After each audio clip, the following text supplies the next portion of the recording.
Oh, you have got to be kidding me. And this one gets an eye roll. My sister, who lives up in Boston, called me the other day and she wants to get a new car. So she went to a local dealership and she did some shopping and she found a car she liked and she said she wanted to think about it, which is normal. And she called me up and asked if I would reach out to the dealership and see if maybe I couldn't get her a better price. So I said, of course.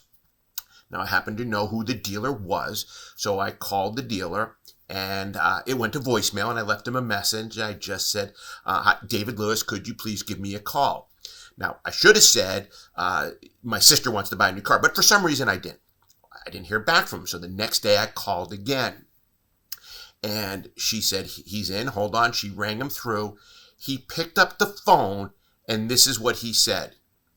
"David, I am not interested in any training. Goodbye," and hung up the phone. You've got to be kidding me.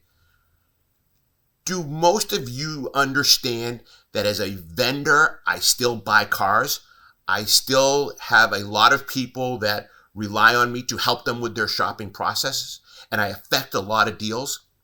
Why would anybody be that rude and disrespectful? Now, if it was a solicitation call, he could have answered the phone and very politely said, "David, at this time, I'm not interested in any training, but I appreciate the call." And if I was a solicitation call, I would have said, "Okay, well, thank you very much for taking my call. I fully understand." But instead, he assumed I was trying to sell him something, and he was rude. And you know what?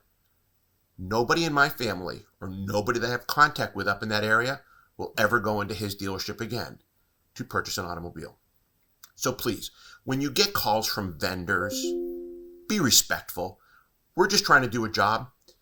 And you never know if A, we're trying to buy a car, and B, you never know all the people we know in the area that we can affect who do want to buy cars. Good luck, everyone.